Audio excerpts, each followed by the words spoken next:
Hi friends, in this video I am going to continue Harry Potter and the Philosopher's Stone. So let's continue. There is information for you. I will not ask questions in the videos now because I will upload the questions separately in a short when a chapter ends. So chapter 1 short is I think I will post it tomorrow. So wait for it. And now let's start from where we left yesterday. Another time Aunt Petunia had been trying to force him into a revolving old jumper of Dudley, brown with orange bubbles. The harder she tried to pull it over his head, the smaller it seemed to become, until finally it might have fitted a glove puppet, but certainly wouldn't fit Harry. Aunt Petunia had decided it must have shrunk in the wash, and to his great relief, Harry wasn't punished. On the other hand, he would got into terrible trouble for being found on the roof of school kitchens. Dudley's gang had been chasing him as usual, as much as to Harry's surprise as anyone else. There he was sitting on chimney. The Dursleys had received a very angry letter from Harry's headmistress, telling them Harry had been climbing school buildings. But all he tried to do, as he shouted at Uncle Vernon through the locked door of his cupboard, was being the big men outside the kitchen doors. Harry supposed that the wind must have caught him in mid-jump. But today nothing was going to go wrong. It was even worth being with Dudley and Piers to be spending the day somewhat that wasn't school. His cupboard or Mrs. Fig cabbage smelling living room. While he drove, Uncle Vernon complained to Aunt Petunia. He liked to complain about things, people at work, Harry the council, Harry the bank, and Harry were just a few of his favorite subjects. The morning it was motorbikes roaring along like madness. The young hoodlums, he said, as a motorbike overtook them. I had a dream about a motorbike, said Harry, remembering suddenly. It was flying. Uncle Vernon nearly crashed into the car in front. He turned right around in his seat and yelled at Harry, his face like gingetic beetroot with the moustache. Motorbikes don't fly. Dudley and Piers sniggered. I know they don't, said Harry. It was only a dream. But he wished he hadn't said anything. If there was one thing Dursleys hated even more than his asking question it was speaking about anything, acting in a way it shouldn't. No matter if it was in a dream or even a cartoon, they seemed to think he might get dangerous ideas. It was very sunny Saturday and the zoo was crowded with families. The Dursleys bought Dudley and Piers large chocolate ice creams at the entrance, and then, because the smiling lady in the van had asked Harry what he wanted before they could hurry him away, they bought him a cheap lemon ice lolly.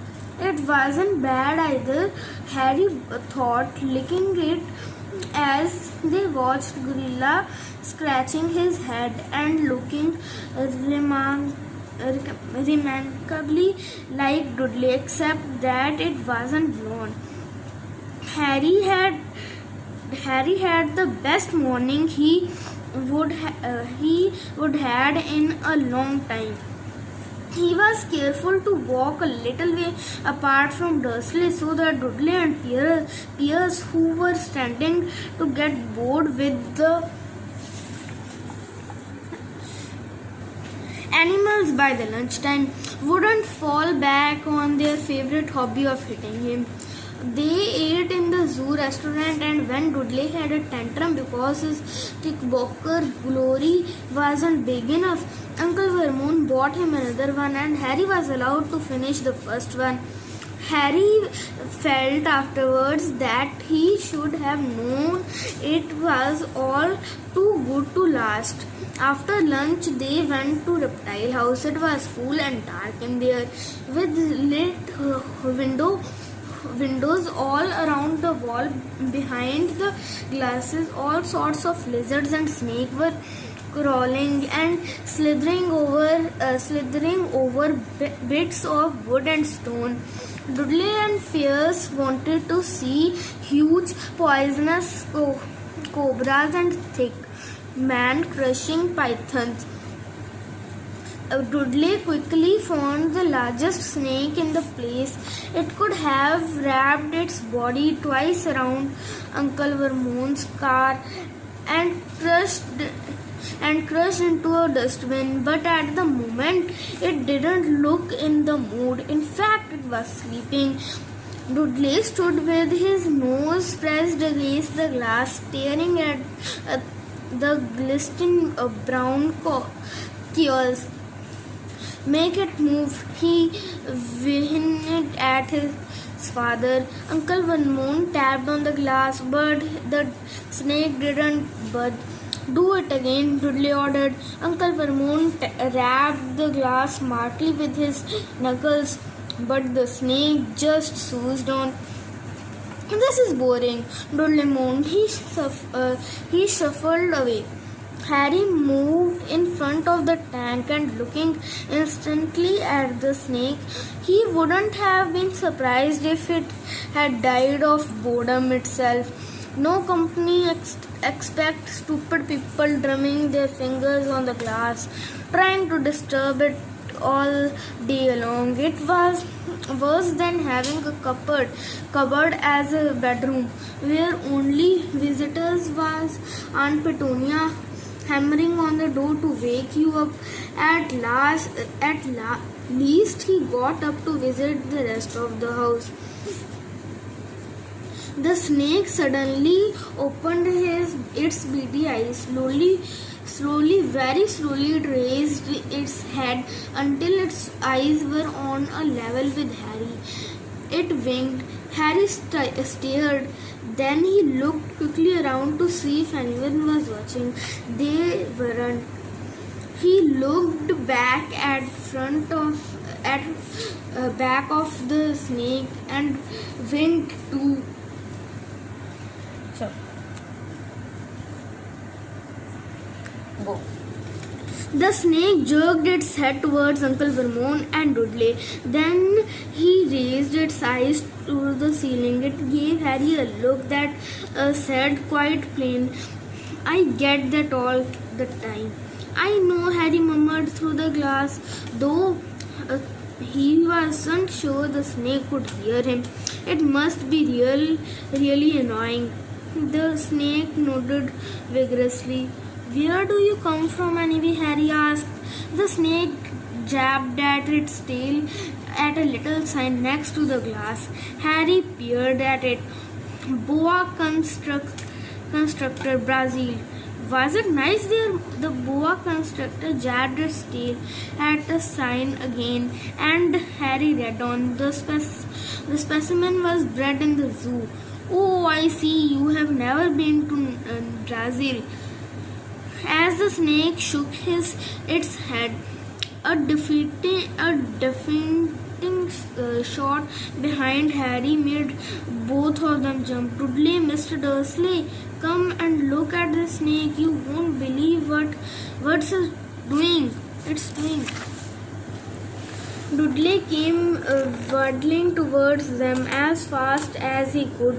"Out of the way, you," he said, punching Harry in the ribs. caught by surprise. Harry fell hard on the concrete floor. What came next happened so fast no one saw how it happened. 1 second, Piers and Dudley were leaning right up close to the glass. The next they had leapt back with howls of horror. Harry sat up gasped. The glass in front of the boa constrictor tank had vanished. The great snake was unconcealing itself rapidly, slithering out to the floor. People throughout the reptile house screamed and started running for the exits as the snake slid swiftly past him. Harry could have sworn a low hissing voice said, "Brazil, here I come, thanks." Mingo, the keeper of reptile house, was in shock. But the glass, he kept saying. Where did the glass go? The zoo director himself made Aunt Petunia a cup of strong tea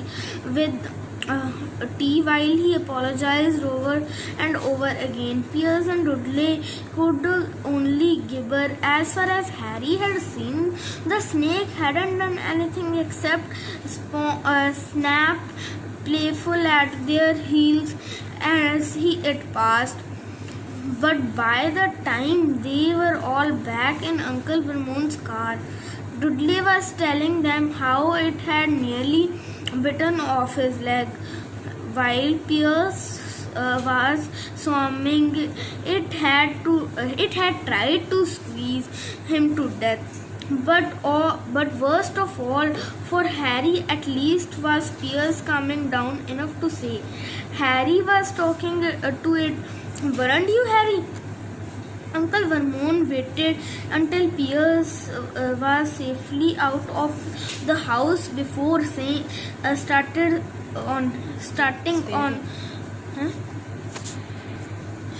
staring on Harry. He was so angry he could hardly speak. He managed to say, "Go, cupboard, stay, no meal," before he collapsed into a chair, and Aunt Petunia had to run and get him a large brandy. So friends, I am going to finish today's reading here because we have completed 5 pages, as we read daily 5 pages only. So wait for the short and in the short I will post the question, so you can answer it in that short only, because here our video is not watched by many people, but short is I think watched by many people. So that's why I thought that I should post it on shorts. But another reason for it was that if I keep asking questions in video, the video gets longer, so that's why that was also a problem. So now wait for the short. Bye bye.